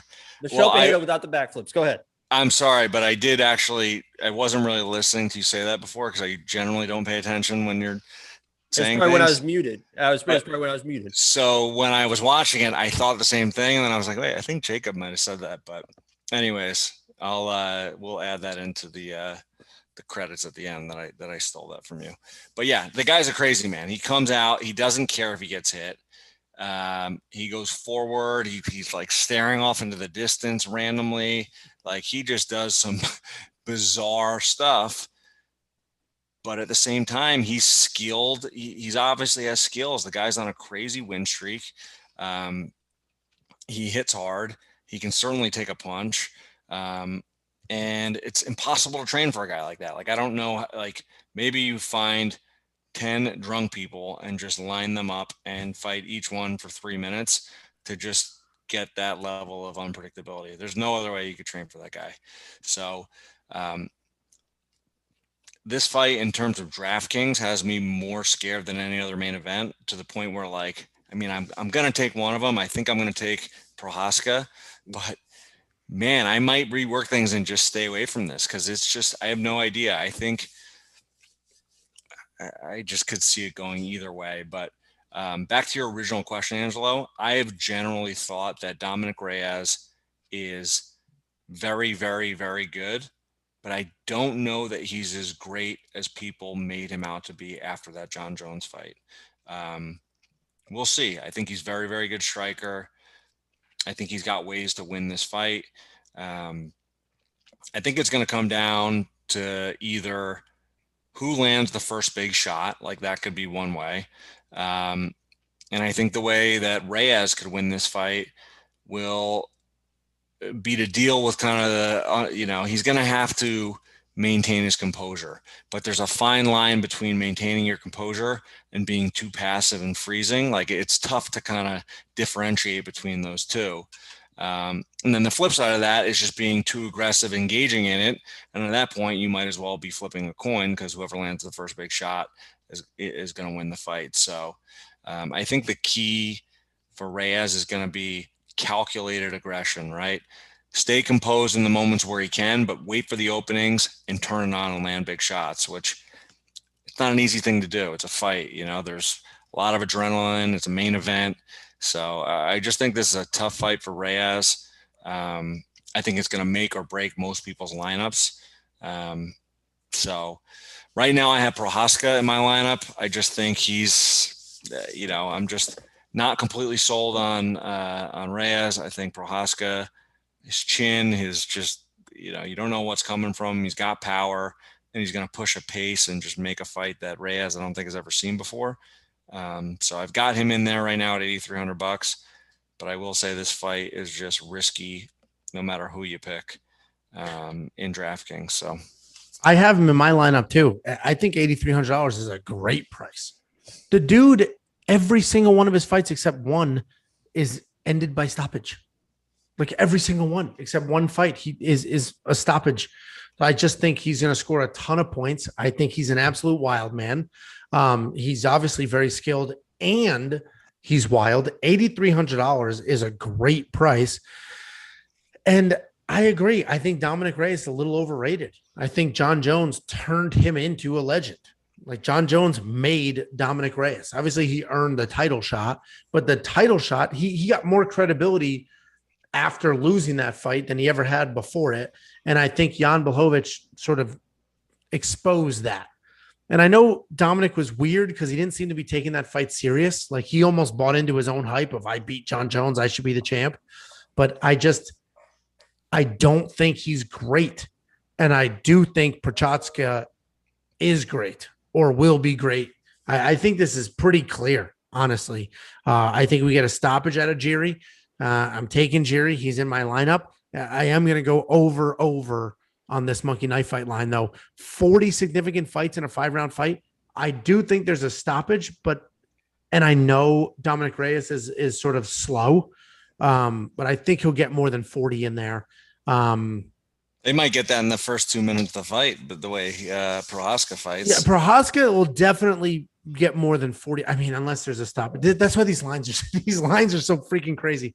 But I am going to go with the over on both. I think he stops Reyes, but I don't think he stops him immediately. And maybe I'll check the Blachowicz, how many significant strikes he threw in that fight. That'll probably be a good indicator of what'll happen here. But I imagine it was more than 39. So I'm going to go the over on the significant strike line. He's in my lineup, or Prochazka is in my lineup. $8,300 is a great price point. I would have done it for $9,000, honestly. So he's in my lineup. I have all the confidence in the world that he's going to score some solid points, because if he wins, it's by stoppage, and I just don't see him losing. He's not going to win a low scoring, boring decision. It's just not going to happen. I agree with you for the most part. You don't have any concern. I mean, he got rocked a few times against Vulcan. Like, he doesn't care if he gets hit. And that, maybe it's just, maybe I just don't think Dominick Reyes is good. I just really don't. He's obviously good, but I just don't think he's all of this clout is because he fought John Jones and it was a close fight. John Jones did nothing in that fight. He also knocked out Chris Weidman in the first round. Okay. He also knocked out Jared Cannonier in the first round. But then to your point, he's got, split decision over, but he won. He beat Vulcan too. Like, he's beaten some very good guys. I think it's a style thing, and none of those people attacked him. And I think Jiri's going to attack him. And I think it's going to be a problem for it. Yeah, Jan Blachowicz attacked him, and Jan stopped him. But Jan didn't. I was looking at that tape. It's not even that fight. Watching that fight, I don't think even means anything in this fight, because Jan is a very stationary, powerful, kind of counter puncher. Whereas this guy, it's like, again, the Tasmanian devil just coming at you, like arms swinging, flailing. I still can't get over that thing where he just looks up into the sky. I'm like, what is he looking at? Why is he doing that? It's very weird. And then all of a sudden he hits you with a punch when you look up too. You're like, what is he looking at? And he hits you. That might be where it came from. So, Jacob, what are your thoughts, and how do you see this going? I just think it's very interesting. You're talking about Jiri's value at $8,300 because of all the first round finishes. I said the exact same thing about Jan Cutelaba, who's cheaper, and you scoffed at me, and you took the other fighter. So it's very weird. I didn't scoff. I literally said, it's my turn to talk, sir. Jiri, this fight is a coin flip, and it comes down to, is Jiri's chin going to hold up? And you got to look at his record and his streak and say, I guess it has been, so I'll go with Jiri. This was the first fight in the first card, I think ever, where I actually thought about not picking the main event because it is such a toss-up. But, Jiri's chin seems like it's been holding up, and he throws bombs and he chases those finishes. So I'll ride the hot hand. I think Dominick Reyes is much better than what Angelo gives him credit for. I think he's a phenomenal athlete and a really, very, really, really good striker. But, Jiri, I just think, he's on his streak. So I'll just go the hot hand, and he's in my lineup. So I went with Jiri. All right. Well, you said hot hand more than I would have liked to have heard in this, but it is an interesting fight. I think it's pretty one-sided, but it'll be fun because Dominick Reyes obviously can fight. He shows up. I think he's overrated for sure, but we'll find out if he gets frustrated with this crazy style, if he can implement a more logical, normal game plan. It's a very cool main event. It's an interesting main event. I'm looking forward to it. I'm hitting the more on the monkey knife fight, significant strike line. I'm going less on that because I think it's an early. I think they both come forward and Jiri's chin holds up, so I'm going less on that. Yeah, and you're going less because you think Jiri knocks early. I think even if it got stopped either way, I think it stopped under 2 minutes. Well, if you want to take your chance at tripling your money, hit up the link at the bottom of this image, playmkf.com/wewantpicks, and use promo code WWP, and they will instantly match up to $100, no strings attached. You play the more, you play the less, and you will triple your money if you hit it. We just want to give a giant thank you to all of our members and to everybody who donated this week, specifically Jesse Correa, Dunchichi, Chris Jory, David Raymond, Chris Toronto, Ansi Music, and Jill Gretka. Thank you all very, very much. If anybody is interested in becoming a member, there is a join button down below. You'll get a fancy little crown in the comment section. If you're interested in sharing the wealth from all of our fantastic picks, there's a donation link in the description below. Thank you all very, very much for the support. It is much appreciated, and everything goes right back in this channel to give you the best possible production and best picks on the planet. Definitely appreciate all you guys watching. Love interacting with you guys in the comments. So keep writing comments. We'll keep going back and forth. Jacob and I will keep arguing, or Jacob and Angelo will keep arguing, but really appreciate you guys tuning in and watching. Get your crowns. Before you go, check out the description below. In there, we have links to our Facebook, our Twitter, our Instagram, and more importantly, to our DraftKings League. Check out the league, join the league, participate in the contests, and as we get going and as you start winning, we're going to start handing out gift cards and participating and doing things like that. So check those out. Every week, there are drops on every fight card. So make sure you check out this channel and our social media on Saturday before the fights start so that you have our most updated lineups and picks.